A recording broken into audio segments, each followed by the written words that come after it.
Let us start with some pictures in the rest from the different parts of the world. This is Turkish traditional wedding dresses from the different parts of Turkey. Traditional Turkish wedding actually used to be, but not anymore. You see that, and Native American traditional, Arabic wedding dress, Pakistani, Indian and Japanese, modern wedding dress. Now I would like to give you some legal background on Islamic law, Turkish law, and the UMD, Uniform Marriage and Divorce Act of the USA, which I will quote frequently.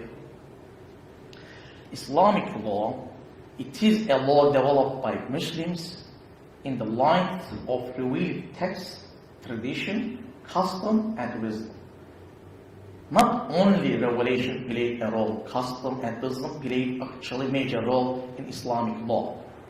In this paper, I will try to get the basic points, not all the details. You may not see all the details. If you want to see the details, you may go to relevant books. I will also quote Ottoman Family Code. It was actually promulgated in 1917, which was the first family code in the Islamic world, and it was based on Hanafi law, and it is still active in some countries such as Israel. I will refer it sometimes, not all the time. I will also quote some modern and contemporary Muslim scholars about the marriage and divorce, because it is a very sensitive subject and there are a lot of conflicting and contradictory views. Let me give you some information about the history of Turkish law. In the Ottoman Empire, Hanafi law actually was the law of the state until 1917. From 1917 until 1919, Ottoman Family Code was enacted as the law of the state. Since Ottoman Family Code actually was a blend of different schools of law from Shafi'i, Hanafi, Muslim madhab, it was abolished by the government at the demand of conservative scholars. Because at that time, conservative scholars objected to the law based on from different sections or from different madhabs, from the different schools of law. That's why the government felt that we need to abolish this. Of course, there are some other political reasons as well. Islamic law was totally abolished in 1926 by New Republic, and the family code was imported from the Swiss family code. It was renewed actually in 2002 by the Turkish parliament, but it is the same, similar. Just the words Turkified. Nothing else, actually. We have this by a Turkish proverb indicating the part of the Islamic law, how much an Islamic law plays a role in their lives. We say that according to Swiss law, we get married. According to Italian law, actually it was imported from Italy, we are punished. According to Islamic law, we are bullied. It plays a role only when you're dead. Nothing else. Let us now see UMD, which I will quote frequently because here actually family law is based on the state law. You don't have a uniform marriage law. Actually there is a one, but it wasn't adopted by all the states. The Uniform Marriage and Divorce Act, which was drafted in 1970, is an extensive uniform law which provides standards governing marriage, divorce, property distribution, alimony, child support, and custody. Several states, one of them is Illinois, have adopted it, but the others no. Let us now start with the definition of marriage. Actual Islamic law and the UMD and the Turkish law, all of three, define marriage as a personal relationship between a man and a woman rising out of a civil contract. Islamic law, although it's a religious law based on some revelations, sees marriage as a contract. Like in all other contracts, it should contain an offer and acceptance. If there is an offer and an acceptance, you can form a marriage. Of course, there are some other conditions, but this is viewed as like this. But it's Christianity and Judaism. Mostly it is viewed as a religious contract. Should be directed or led by a religious authority.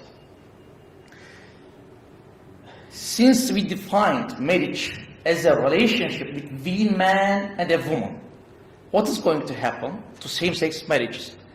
Islamic law and US law mostly, of course, do not recognize same-sex marriages or transsexual marriages. I mean transsexual, man became woman with an operation.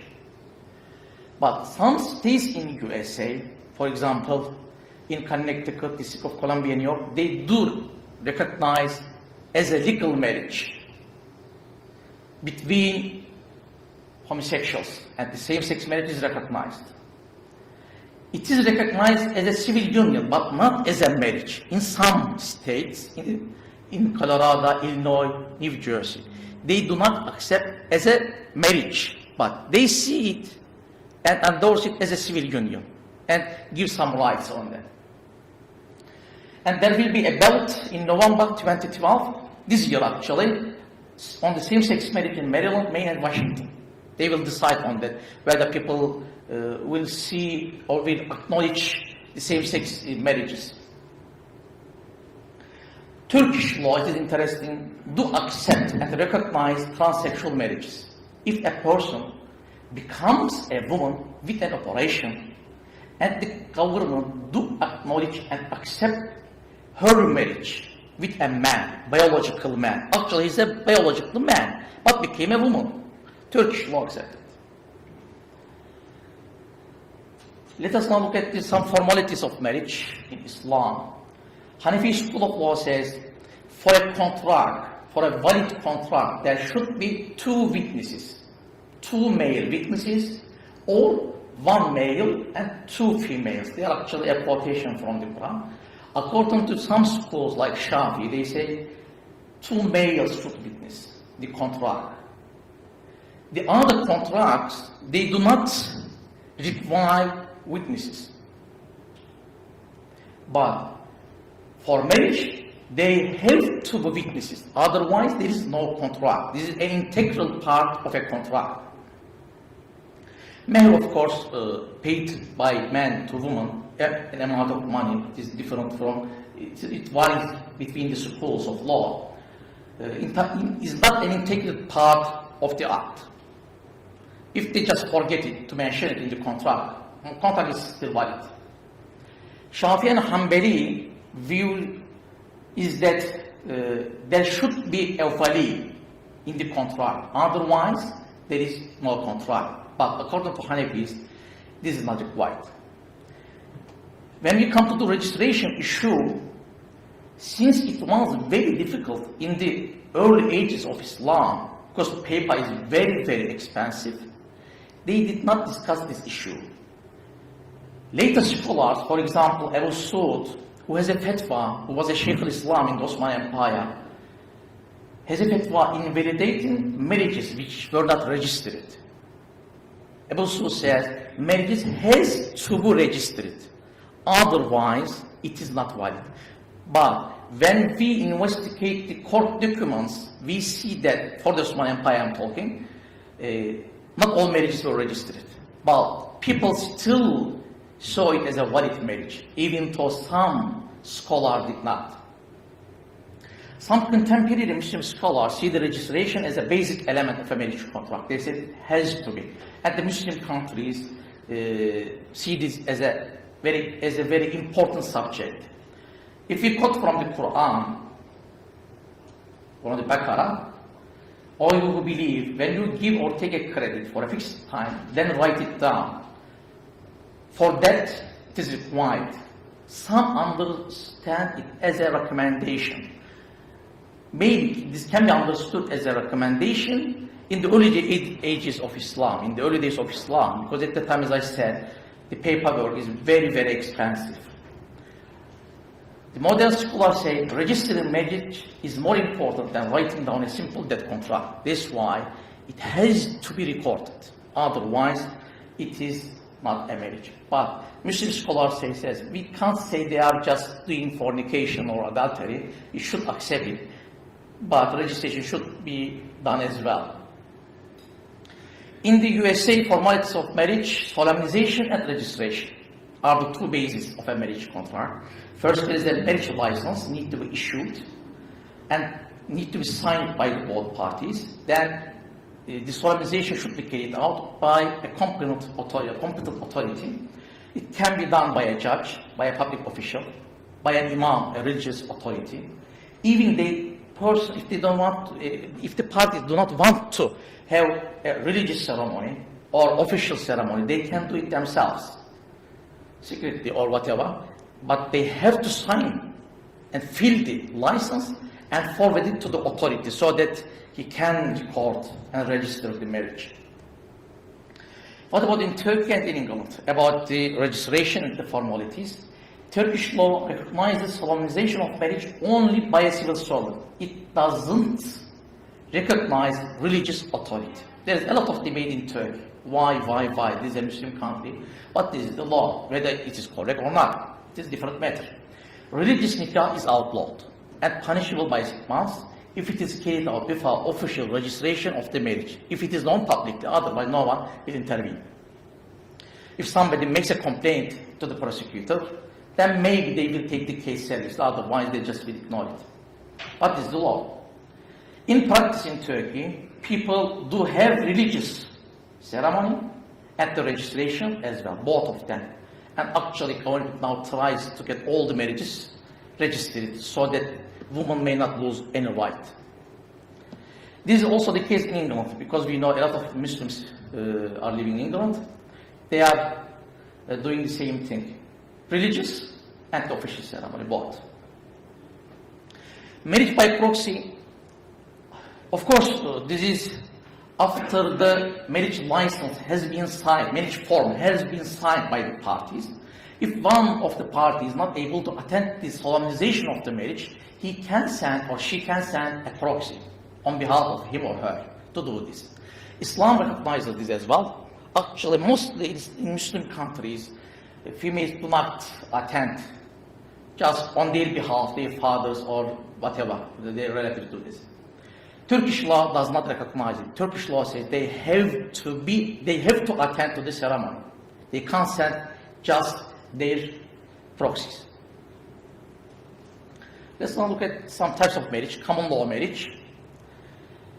We talked about the official marriage and formal marriage, but there are some types of marriage which have been recognized by some states. One of them is common law marriage. The parties openly agree to live as wife and husband, but do not follow the formal procedure. But when it comes to a court, whether there is a common law marriage or not, the court just look at 5 elements. Whether there is an agreement of marriage, my party is competent to contract. We are going to discuss the age issue later. Cohabitation by husband and wife, holding oneself out as being married, gaining reputation as being married, for example, using the same surname, filing joint income tax returns, etc. If the judge is satisfied that these 5 elements are fulfilled, then they will endorse the marriage as a common law marriage, otherwise will not. As we see in some Muslim marriages in the USA. If you look at the common law marriage in states, it is recognized in some states such as Alabama, Colorado, District of Columbia, etc. Texas says they need to fill a form and should sign it, otherwise we do not recognize Texas. Illinois does not recognize it. It can only recognize it if the issue raises as a question of conflict of laws. We are going to discuss the conflict of law later. There is also, it is not to be called as a marriage, but a kind of putative spouse or supposed spouse. It is defined as a person who has cohabited with another to whom he is not legally married, in the good faith belief that he was married to that person. That person is called putative spouse. There is an example. If you look at the example, X, for example, woman and Y are married. 2 years later, they separated and began their divorce. And X, the woman, signed a marital termination agreement as a reply to Y's dissolution, husband's dissolution of petition. During the period of separation, couple decided to unite, and they united. And Y, at that time, in the meantime, explaining his wife that the divorce was never finalized. It actually was. But husband gave wrong information to his wife. X here, the woman, is a putative suppose, as she has good faith that she is still married. So the law will recognize that marriage and give her rights. I hope you are understanding my English. It's not very good, but I think. Let us now look at some cases from the US citizens, Muslim cases. Nikah of the US citizens, court cases. Some courts recognize the Muslim marriages conducted by an unqualified imam, or secretly, or just among themselves. But this is extremely rare as valid marriage. For example, in Connecticut, in a case, Connecticut High Court of or Appeal Court of Connecticut validated a Muslim marriage conducted in private. They just did it among themselves without any authority or without any registration.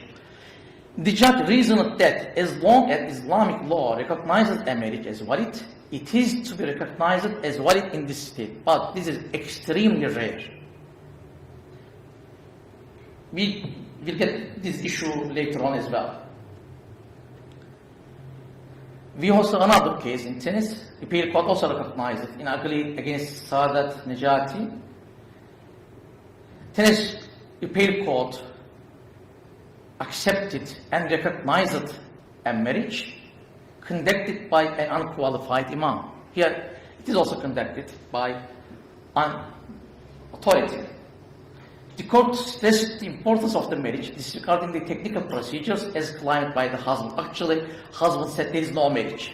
Not at all. It did not confirm the law of Tunis. But the judge did not accept his views and said there is a marriage. Recognizing the marriage, the court entitled the wives to certain rights. For example, in California, California did not recognize. There was the issue again raised, but the court did not recognize. But it is interesting why the judge did not recognize. Just read the last part. The court said the wife did not keep her own name and they did not have a joint account. Since the wife had her own name and a separate bank account, there is no marriage. This is actually very controversial. Actually, this was a private mut'a marriage ceremony. As we know, mut'a marriage is recognized by Shah.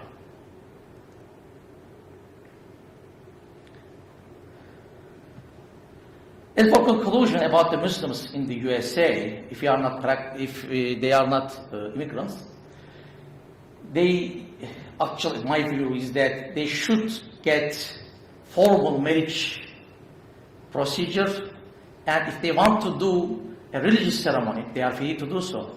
Otherwise, actually, the woman is risking herself.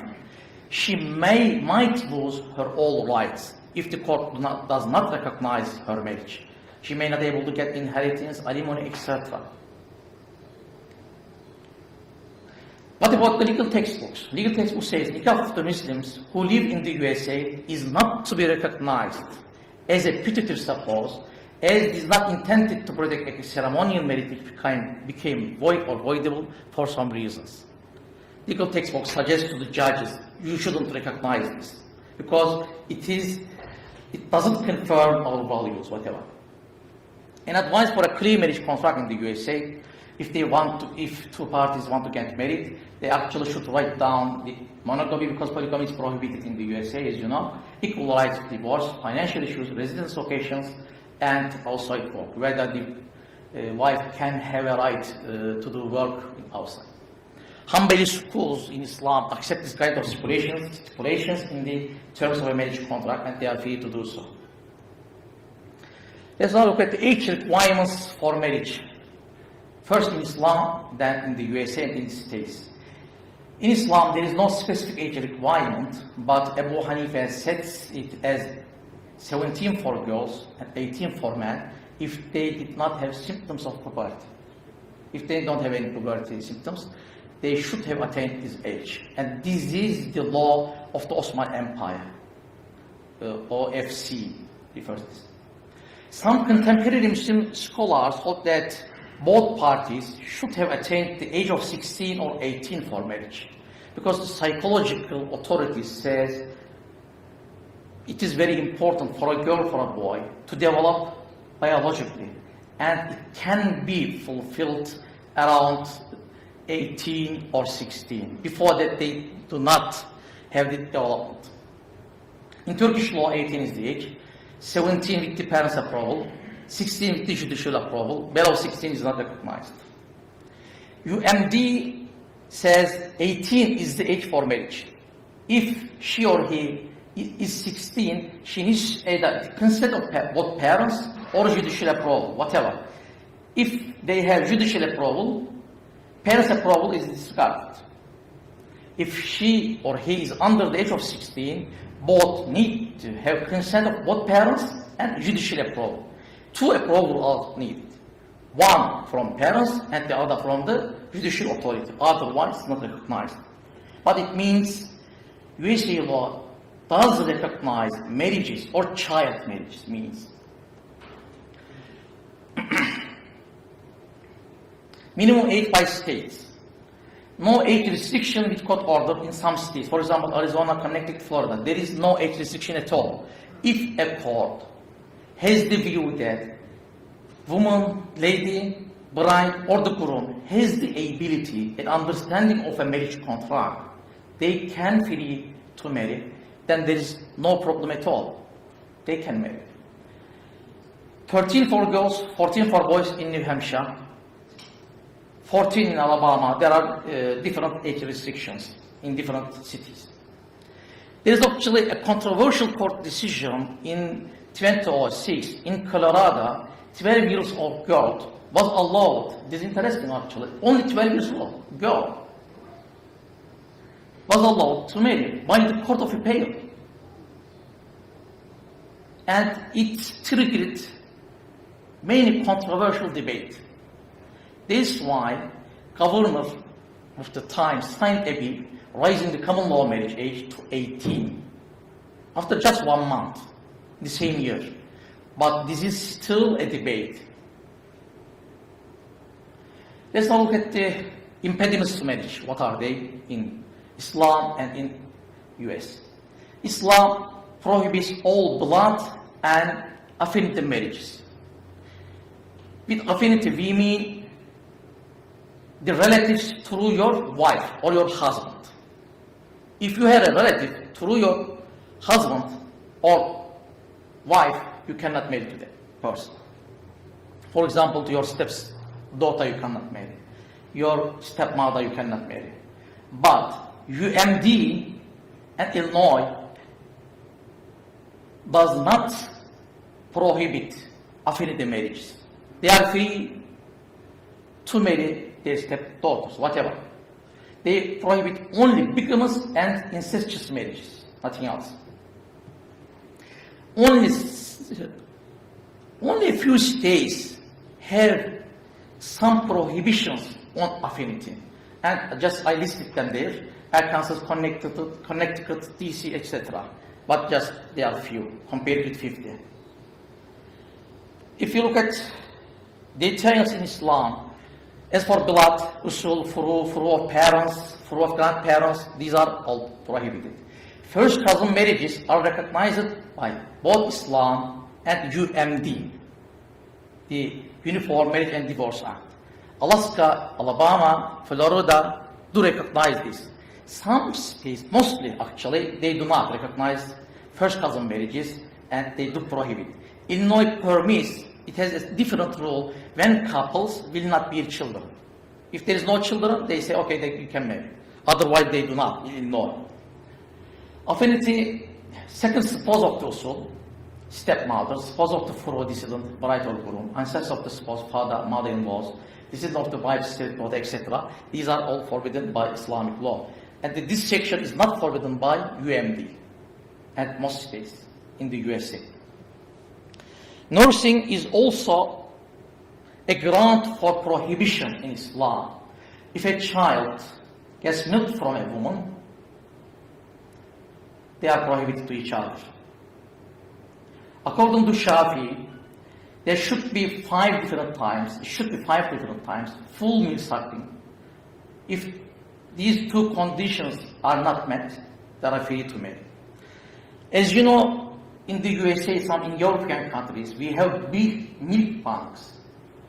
We need to be careful about these milk banks because according most authorities of Islam, milk, whether from breast or from a glass, there is no difference. It is still prohibits the marriage.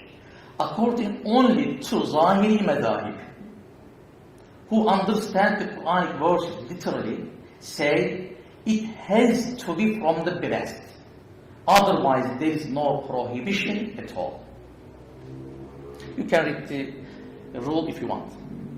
Interfaith marriages. Sunni scholars recognize interfaith marriages if it is the man who marries to a non-Muslim woman. The opposite is not allowed. Shia does not allow either. Some contemporary Muslim scholars allow Muslim girls to marry a non-Muslim man in dire necessity conditions. We call it darurat, at-darurat tubihul mahdurat. Only in exceptional circumstances. Otherwise, it is not endorsed. They actually quote a verse from the Quran, وَلَأَمَةٌ مِنَةٌ خَيْرٌ مِنْ مُشْرِكَةٍ.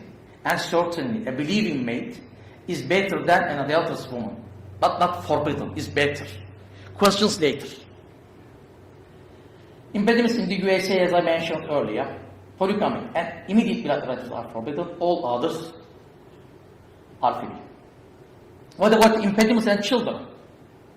Muslim scholars do not recognize children born of a prohibited marriage as legitimate, except Abu Hanifa.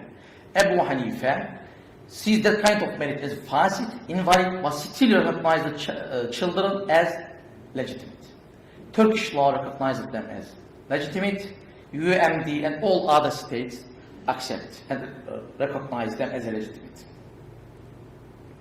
Declaration of invalidity. Islam and the US and the UMDA law are very similar in that context. If we read Islam, it means we read USA. Marriage is invalid if a party lacks capacity to consent because of mental incapacity, because of influence of alcohol, drugs, or other incapacitating substances. But we need to be cautious about the alcohol. If it is from a haram ingredient, then it does not invalidate the marriage contract.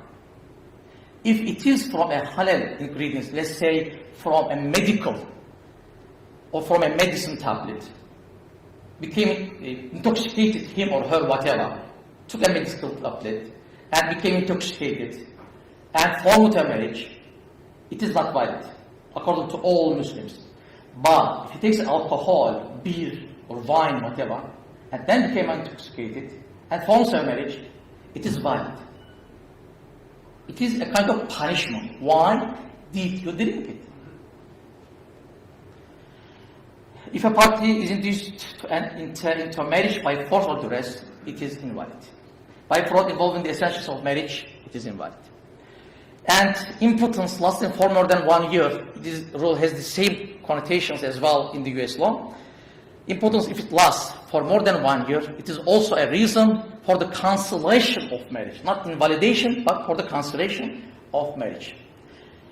I am not reading the US law because it has similar rules.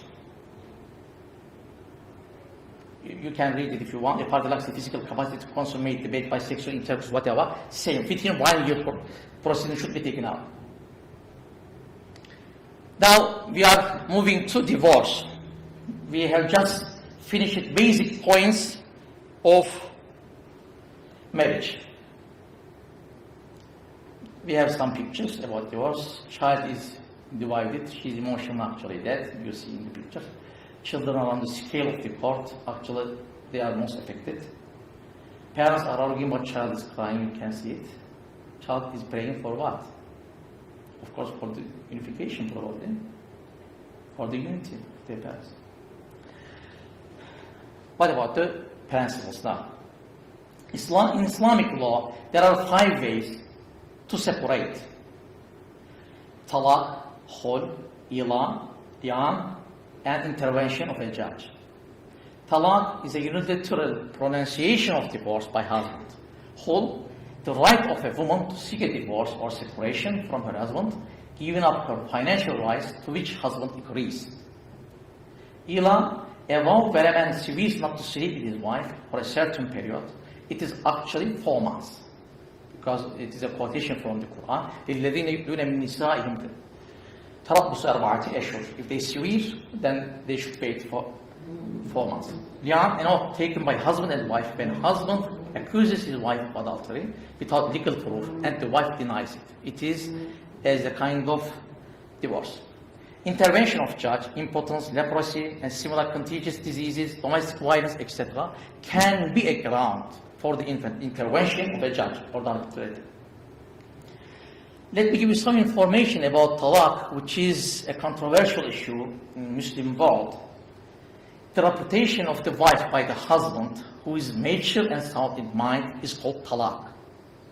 If the husband is mature and sound in mind, if he repudiates his wife, that's it. Husband actually has 3 talaqs.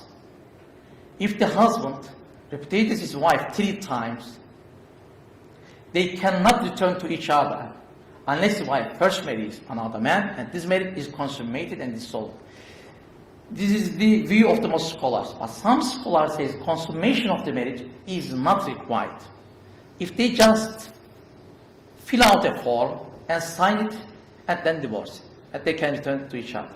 Zahiris has this view.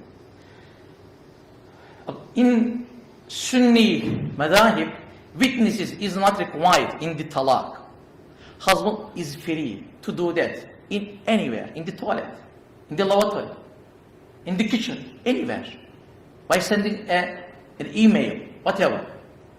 But in the Shia view, witnesses have to be there. They have to witness the divorce. Actually, this is a quotation from the Quran.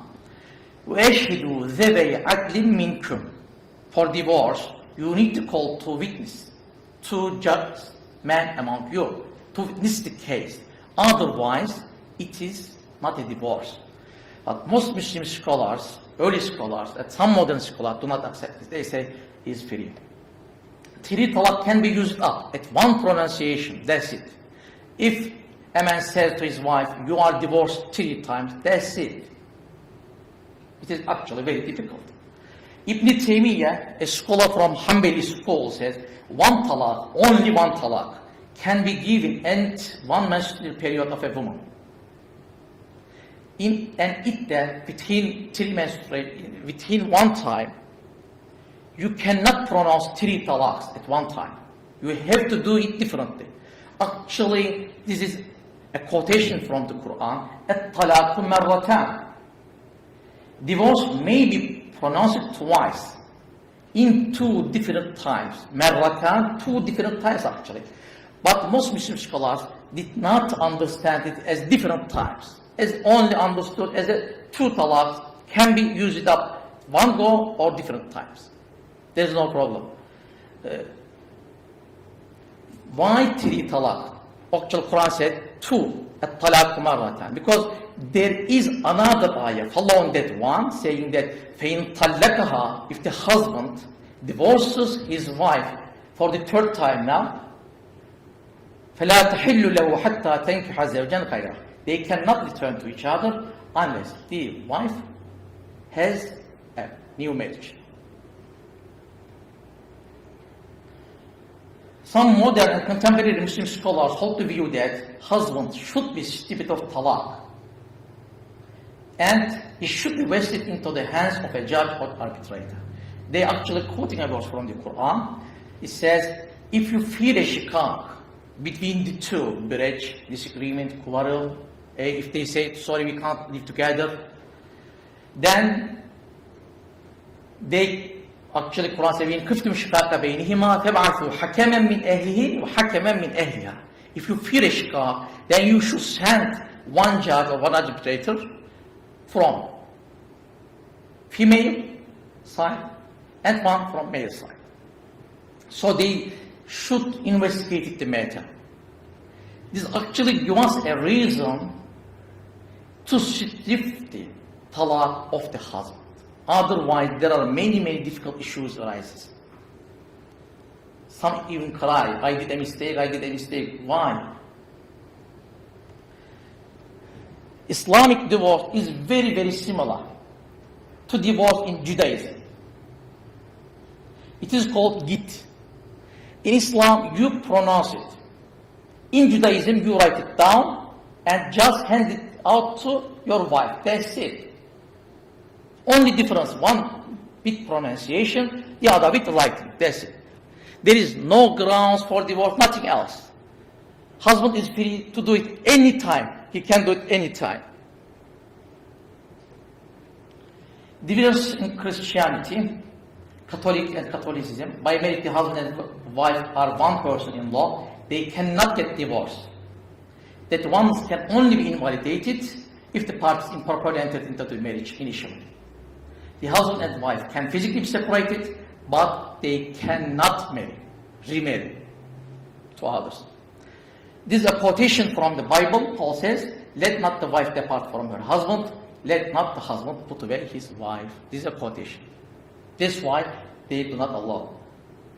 Orthodox and Protestant Christians, they say divorce can basically be obtained if there is an adultery or if there is any prolonged absence of one of the parties. Oriental Orthodox only allows it in the case of adultery. In other cases, they do not. What about US law? US law actually used to be influenced as English law, common law, used to be influenced by Christianity and based on faults such as adultery, domestic violence, incurable insanity, whatever. But not the case now. Now, two main grounds for divorce: irretrievable breakdown, mutual understanding of breakdown by the parties.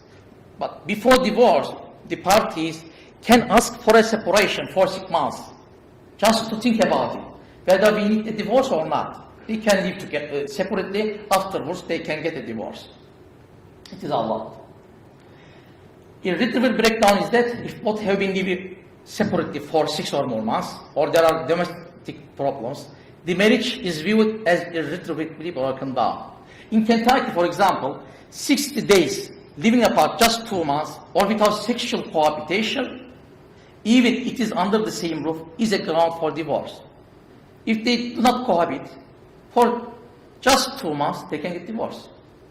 In Kentucky, mutual understanding is that if both the husband and the wife say so under oath, or one of the parties has so stated and the other has not denied it, that's it.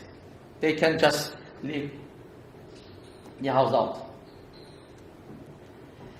What about the states? Most states, such as Georgia, Illinois, maintain both fault and no-fault basic divorce. Some, such as Washington and Wisconsin, maintain only no-fault divorce. It is actually very difficult in England.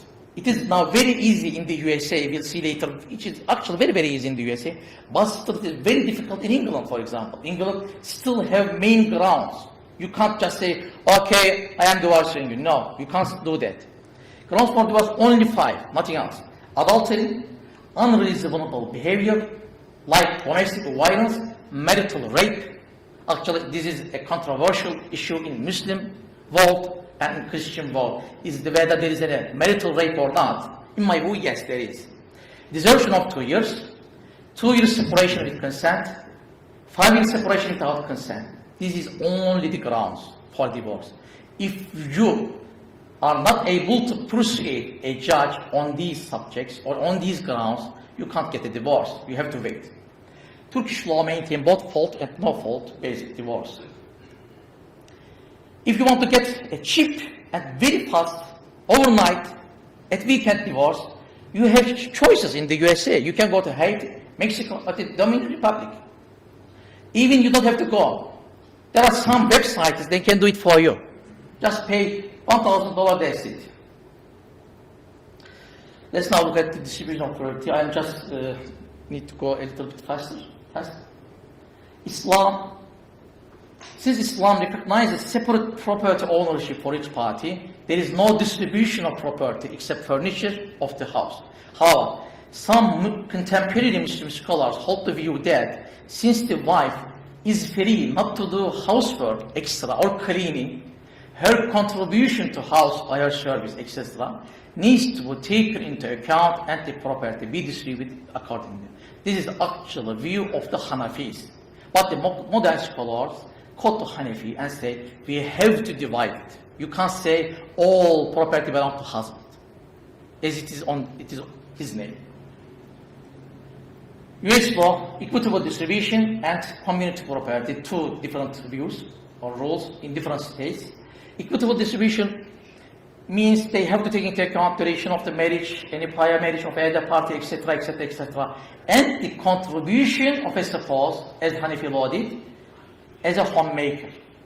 If the judge finds out that the wife made a lot of contribution to the house, then he will decide on the equitable distribution. Of course, equitable or equal does not mean half. It depends on the view of the judge and on the reasons, on the grounds of the divorce. If one of the parties, let's say, is guilty of adultery, she or he may not get any, 0, 100 cost. However, in community property state, it is divided by half, whether there is one guilty or not. Community property means is to divide the whole income and whole the assets equally between the spouses upon the solution. This is in effect only in several states, Arizona, California, Mexico, Texas, etc. This is not the case in Illinois. Illinois accepts equitable distribution, not the community property. Community property states just these a few states. Premarital agreements, parties are free to make an agreement or a contract before the marriage or during the marriage about the distribution of property, about the inheritance, about the child, whatever. And if it is clear and just and fair, they are taken into account by the courts. This is the case also for the Muslims. If, as we mentioned earlier, they can make an agreement before the marriage, but it should be very clear, fair, and should be after legal counseling. Otherwise, the court may not take it into account. Muslim nikah papers from Muslim laws are not viewed as a premarital contract because they do not clarify the ways in which the property should be distributed, etc. This is why in the USA, court do not accept legal papers, nikah papers, as a clear contract about the distribution of property. Let's now look at the maintenance. Alimony for wife. In Islam, maintenance is paid to women only during the wedlock and at death. Waiting period of divorce, we'll see that later. There is no nafaka for the woman after the death of her husband. According to Imam Shafi, no nafaka after triple divorce. If the husband uses his rights of three divorce at one go, he does not have to pay for her. Nafaka consists of food, clothing, a separate room, and a servant. Some contemporary scholars hold the view that maintenance can be extended until her death or marriage or her earning a living. They are quotations from the Quran, from the Baqarah, وَلِلْمُطَلَّقَاتِ مَتَاعٌ بِالْمَعْرُوفِ. And the divorced woman too shall have a right to maintenance in accordance with custom, with earth. Here the Quran actually does not specify the time period. This is why they say we can extend it. It depends on the view of the judge, whether she actually needs it or not. Alimony in the USA law, actually there is no alimony in the USA law. Since the property is divided between them, it is extremely difficult for one of them to get alimony. If they persuade a judge, she or he really needs alimony because the distribution of property is not enough, will not meet his expenses or her expenses, she doesn't have employment, whatever, then maybe she or he can get an alimony. There are alimony states, I'm not going to read it. If you want to read, just go to the legal books. Maintenance of children. Their nafaka in Islam is to be paid out of their own pocket, if they are rich. If they had an inheritance from their relatives, whatever, it has to be paid out of their own pocket. If they don't have one, his father meets his expenses until what? Until he starts to earn his living. For girls, until she gets married. Maintenance of children in the USA, the court may order either or both parents to pay an amount reasonable or necessary for his support after considering all relevant factors, including, it depends on the judge. If he doesn't have any property at all, let's say, generally they don't, the court just considers different aspects and then says, okay, wife need to pay that percentage, husband you need to pay that percentage. It depends on each case. Termination of maintenance of children, as we said in Islam, it terminates in certain age. It also terminates in certain age in the US law. It says if a child is emancipated, then there is no alimony. A child under the age of 18 can generally be considered emancipated for three main reasons: legal marriage, demonstrated financial independence, or military service. If these are met, then he or she doesn't get any alimony at all. Custody of children. In Islam, mother, irrespective of her religion, is given priority. In the case of boys, until the age of 7. In the case of girls, until the age of 9 or puberty. According to Malik, until marriage. This is the view of Hanafis actually. Afterwards, after these ages, the child should go to the father. According to Shafi, the child has the option. He can choose father or mother. It depends on his view or her view. But some contemporary Muslim scholars, actually quoting from the different religious sources and influenced probably by the Western culture, say the best interest of child should be the key factor in the custody cases. UMDA and all states in the USA, the best interest of the child is the key factor in determining the custody of children. The judge considers different aspects in granting the child. Visitation-wise, in Islam and in the USA, they are actually similar. Custodian-wise, they are different in Islam and the USA. The custodian in the USA, mother, father, can be the third person, may determine the child's upbringing, including his education, healthcare, and religious training. In Islam, the wali, only the wali, has the right to decide, to determine her upbringing, not the mother. Mother may bring up the child, but the decision should come from his or her wali, whoever he is. Waiting period before the second marriage. In Islam, there is no waiting period for men. For women, iddah of divorce is 3 menstruations or 3 months, or delivering the baby if the divorce is pregnant. Iddah of death, 4 months and 10 days for the woman, or delivering the baby for the pregnant. In the USA, there is no waiting period. In some states, a few states hold this. 60 days in Alabama, 30 days in Kansas, 6 months in Nebraska, Oklahoma, and Wisconsin. But there is no waiting period if they want to marry to each other again. This is if they want to marry to another one. Turkish law and English law. In Turkish law, 10 months. The woman has to wait 10 months.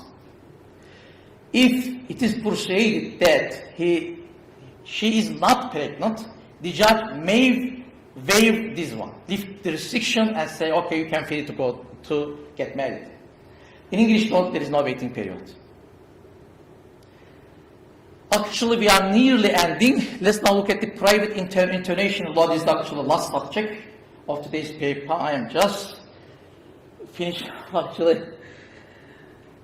It looks like a little bit boring, but this is the law. The law makes sometimes boring, sometimes very difficult. Are you bored? No. Not at all? Are I hope so. You're not pretending.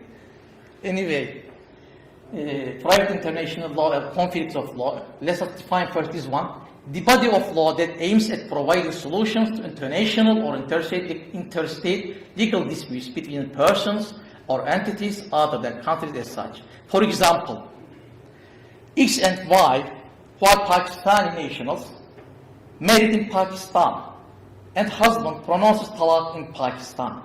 But the case goes, let's say, to a court in the Illinois. Which law is to be applied? This is the subject.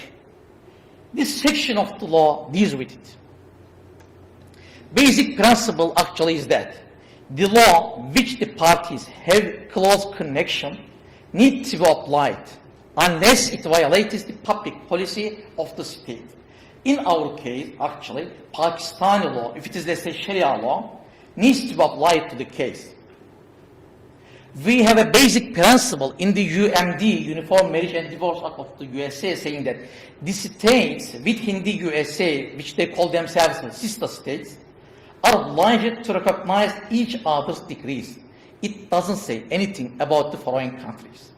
Some argue that these principles also need to be taken into account for the decrees of foreign countries as a mutual respect, as a mutual understanding of the countries. Even in the state, there are many different views and different rules, as we have just seen them. Why shouldn't they do that for the other countries? Exemplary cases, marriage. For example, nikah contracted and registered, let's say in Egypt or Pakistan, is to be recognized in the USA. And they are mostly recognized, especially the marriages, unless it violated the public policy of the state, such as polygamous marriage. If there is a polygamous marriage, USA does not recognize at all. Whatever they do, it will not be recognized. In Texas, in Sheikh against Sheikh, the court recognized a marriage conducted in Pakistan pursuant to Islamic law, for example. There are many cases actually. Mehr. Some US courts honored law and mehr as a contract. If they fill out a contract or write it down in clear and fair ways, just put all the conditions clearly and fairly, the court generally do accept it, do recognize it, and enforce it. For example, in Aziz against Aziz in 1985, the New York Supreme Court found a Muslim marriage contract with its marriage provision of $5,000 deferred and $32 prompt to be judicially enforceable. But we have to be careful about this. Contract law of the state should be taken into account. Otherwise, it may not be recognized. That's also important, of course. Prenuptial agreements, some court did not recognize mehr as it does not satisfy the term of prenuptial agreement. There is actually a controversial or the debate on what prenuptial agreements are, what the contract laws are. They are each state, they are different in each state, vary from state to state. This is why some argue that we shouldn't use prenuptial principles because they are very, very different from state to state. But contract law is basically the same all around the world. So contract law principles actually should govern the mehr issue or property distribution issues. What about divorce? Talak pronounced by a local resident of the USA citizen is not recognized, as is not to be recognized. Actually, legal textbooks in the USA suggest that if a Muslim who is citizen of the USA pronounce a talak and the case goes to court, it should not be recognized because it is not a case of private international law. It is something else because there is no law at all. If it is obtained by foreigners and valid were obtained, it is sometimes, mostly actually, recognized. In Sharif against Sharif, for example, in New York court, recognizing a divorce obtained in Egypt by the Egyptian Muslims who lived in New York. In 2003, Natish against Mejdabadi, the Court of Appeals of Texas, affirmed the lower court decision that Iranian divorce is valid. What about bail talak? Just pronunciation. Bail talak without judicial proceedings is sometimes not recognized. For example, in State against State, the Texas Court of Appeals refused to recognize a talak divorce conducted in Kuwait as valid because it was a bare talak, because there was no judicial process. The judge just looked into the case whether there was a judicial process for the divorce or not. In Alim against Alim 28, the Maryland Supreme Court refused to grant committee mutual understanding to the husband's talak because talak, in his view, violated Maryland's public policy, as it violated gender equality, because talak, in his view, was available only to the husband and not to the wife. What about marital property? Marital property, as we said before, it is very important to have a contract. Otherwise, if you don't have a contract, the state will enforce its own laws. That's it. Child custody, if the best interest of the child is taken into account, whatever the case may be, in Turkey, in Pakistan, whatever, the court will enforce it. Otherwise, the court will not enforce it. We have a case here. In Merrick against Merrick, believed in Abu Dhabi, Lebanon and the USA, and obtained two different decisions. One from Lebanon and one from the Abu Dhabi, about custody of two children.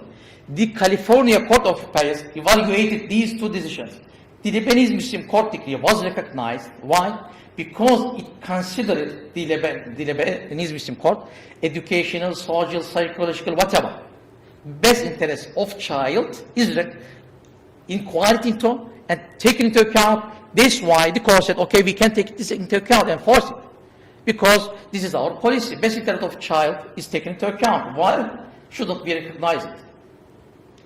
Automatically granting custody, as we have seen earlier, after a certain age, the child should go to his or her father. This is not recognized. The same court on the same issue refused to recognize the decision from Abu Dhabi awarding custody to the father, because of its rule automatically granting custody to fathers when the child reaches a given of certain age. The judge in this case held this automatic decision inconsistent with the best standards and rejected. Let's now look at our conclusions. Muslim citizens of the USA, we suggest or recommend that they need to sign a contract clarifying their marital rights, such as marriage, property distribution, children. In the auspices, this should be after legal counseling. Otherwise, the court, if one of them says in the court, sorry, I did not get an advice, the court made disregard the agreement.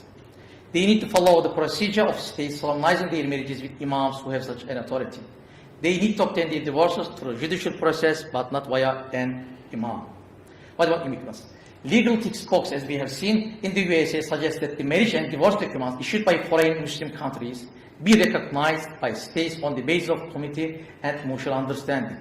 Maybe not always the case. They might be able to get recognition of marriage certificates if they do not violate the public policy of the concerned state, such as polygamy.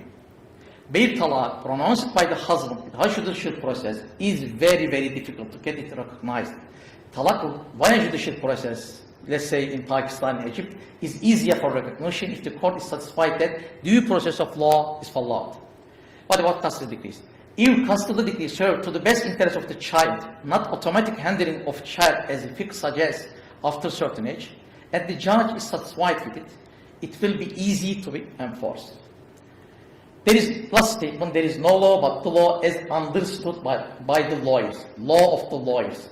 Successful lawyers will get the successful results. I give you a proverb from China. If the case is between the rich, the judge does not intervene and let them solve their own problems. If the case is between the rich and the poor, the judge sidelines himself with the rich. If the case is between the poor, and then the judge intervenes and resolves the issue. The judge only intervenes if it's the case between the poor, they say. Actually, this is changing. A joke on the fourth, last one. I started with a joke. I want to finish it with a joke. A couple comes to Nasreddin Hoca, who is known with his humor, and asks for a divorce. Man tells his version of the case. Hoca turns to him and says, you are right. And then woman tells her version of the case. Hoca says to her, you are right. The wife of Hoca, who was listening to the case, asked the Hoca, how could both be right? Hoca turns to his wife and says, you are right as well. That's it. Thank you very much for listening. Okay. It took a very long story. Okay. Thank you very much. If you have any questions, please raise your hand and I'll bring you the.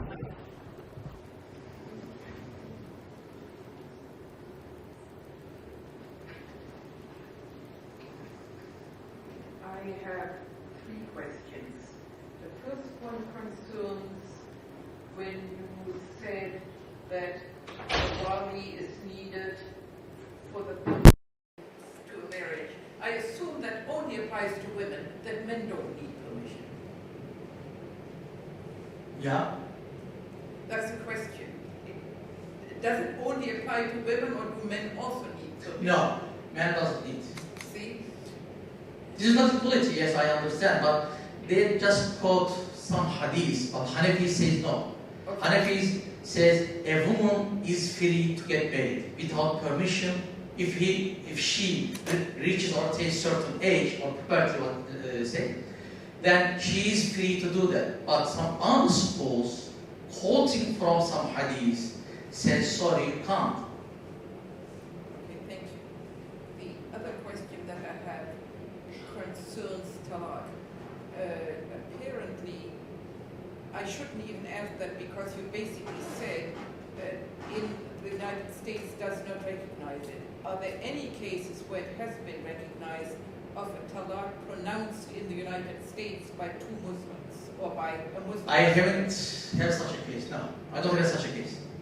But I have such cases from other countries. If it is pronounced in Egypt or Pakistan, I have. It is recognized. But if 2 Muslims here in the USA pronounce, no. Okay. I don't have, maybe there are, but I don't have it. Okay, because I was a witness to this. A Tunisian husband and his American Muslim wife, he said to her in my presence, I divorce you, I divorce you, I divorce you. And I said, well, Joy, now you are divorced. You don't have to go to court. But apparently I was wrong. She wanted a divorce. If she wanted official divorce, she has to go to court. No, it will not be recognized. Okay, thank you. As far as I know, yeah. I think. Because the legal textbook says it should not be recognized. Thank you. Okay.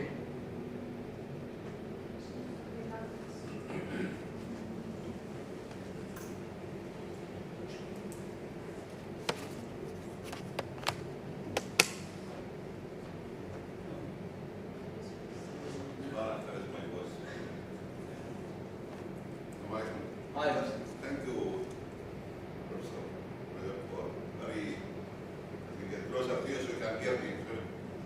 That very beautiful lecture. There are 2 points. Actually, I will repeat what Eve said about wali. There's so many hadith that if it's a minor or a virgin girl needs a wali. If she's divorced or widowed, she does not. There's so many hadith that la nikah illa wali. So that so. Now, yes, that's for the virgin girl or minor. Or minor girls, If she divorced or she can decide it on her own. Anyway, 2 points, and I came a little bit late. Sorry that الطلاق مرتان. Yeah. You said that be pronounced twice. That's I understood that should be pronounced twice, or. It should be pronounced, I said, according to some modern views, in different times. One after one, in different time, in different periods. Okay. If they are used up at one go, it is not to be recognized according to the Taymiyyah and according to some Muslim scholars. Well, anyway, most of our Quran interpretations on that الطلاق مرتان فإمساك بمعروف أو تسريح بإحسان. That's the end of the ayah. That if he divorced her twice, either the 3rd time, either he keep her nicely or he let her go nicely. That's the 3rd time. Then he cannot marry her. فلا تحل له حتى غيره. That's come the muhallil, and I heard that some modern scholar, I don't know what they say or whatever Dahiris, they said muhallil, they can just be a kind of fake thing. Yeah. actually cannot. I have. No, it is a view. Slow It is down. a view. Okay, You cannot accept now. Okay. let me finish my and comment as much as you want. Yeah. Okay? Be patient with me.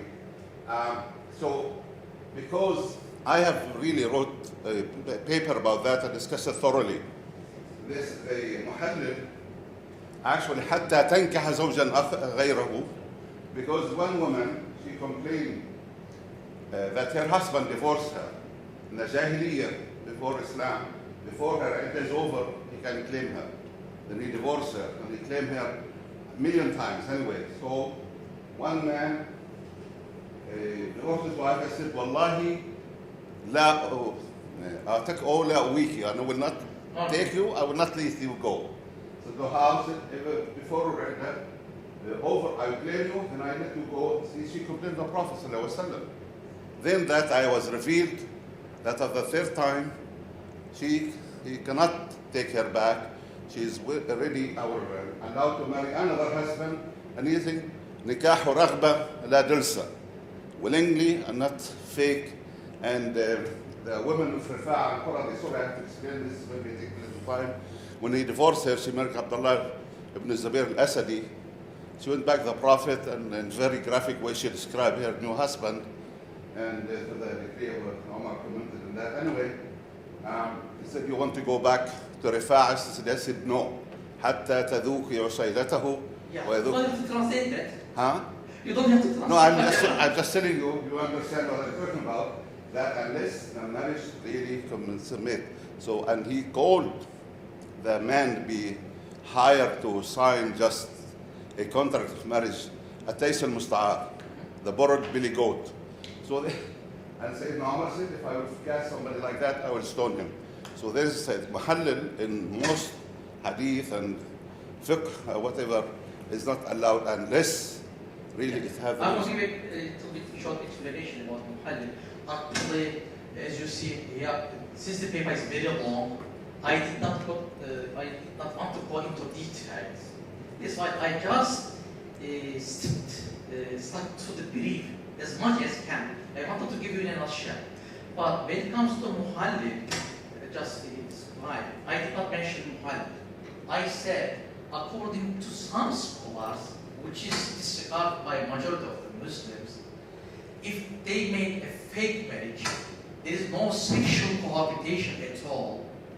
Afterwards, you can turn each other. As for muhallil, they say that he quoted from a hadith. They need to have sexual cohabitation. We have a lot of fatwas. Actually, it misled Muslims. It actually, I can't describe it.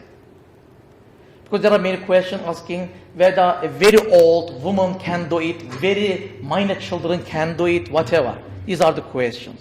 That is why, because of these difficulties, my view at most contemporary scholars' view is that talaq should be vested in the hands of an arbitrator or in the hands of a judge, so he will make an inquiry whether they really need a divorce or not, just not with pronunciation. Otherwise, man makes mistakes, but the woman is punished by going other man having sex and coming back. That is not acceptable to the spirit of Islam. Okay? Any other question? Okay, go ahead. As you mentioned, traditional Islamic law does not allow a Muslim woman to marry a non-Muslim man. Yeah. Islamic law does not allow that. Traditional. Now, Yeah. in the United States, these marriages are not uncommon, especially among rich Muslims. It's very common. Now, how does private international law handle it if this couple moves and lives in a Muslim country? So if Huma Abidin and Congressman Wiener go back to Saudi Arabia, how will Saudi Arabia handle that marriage? I thought there was such a case, but of course, for, as I said, contemporary view is that if there is a zarura, dire necessity, very important. Let's say the woman became pregnant out of sexual intercourse, what they want to marry, and they actually love each other. We say in the Zarura times they can marry, but for the countries it is very different. It is very different. Maybe they will not recognize it, especially in Saudi Arabia. They may do so in some countries, but in Saudi Arabia, I don't think they will do that. Okay. The case is fairly common that a woman in the United States may convert and is already married to a non-Muslim. So her marriage should indeed be respected as, since she converted regardless of that. It should not lead to a divorce between her and her husband when she was married to him while she wasn't a Muslim. Now this is, we see actually, if the case is very necessary, then we may see that yes, this is the case, you should respect it. But the traditional scholars say no, they have to get divorced. I have such a case, it happened in Ottoman time, in 1912, I did not mention it. Woman converted to Islam, but the man did not. The case was in New York. And woman wanted a divorce according to Islamic law. And the court granted that, said in Ottoman law, the woman is entitled to divorce after her conversion, and accepted that. But if they don't want to go to court, if they are the US citizens, we can say we can respect it. But as I said, this is exceptional. This is not normal case. Okay? Thanks a lot.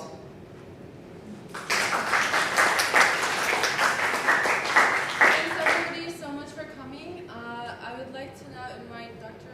Asad Musul to present his gift.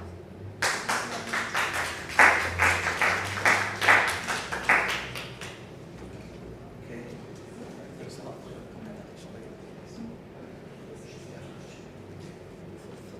Well, of course, again, we thank our dear Professor and colleague, Dr. Rizal, for beautiful, very, really thorough and that lecture and talk. I hope then you will do it again, but maybe in another topic. Maybe my English is not good. No, actually it was very good. The fact was very good. But little accent like me, Yeah. but it was very good. Okay. On behalf of Dr. Ali and the Islamic College, I have the honor to offer as president of my translation of the Quran. And I consider that, as I heard from Sister Eve one time, I gave her a Quran, and she told me this is the best gift she ever received. And I appreciate that very much. And I will give you this gift. Thanks a lot. Thank you very much. Thank you very much.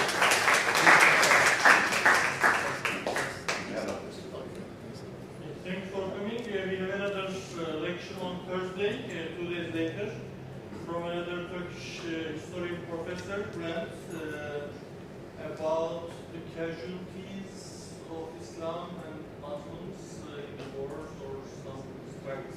So you can see it in our website, and you are very welcome.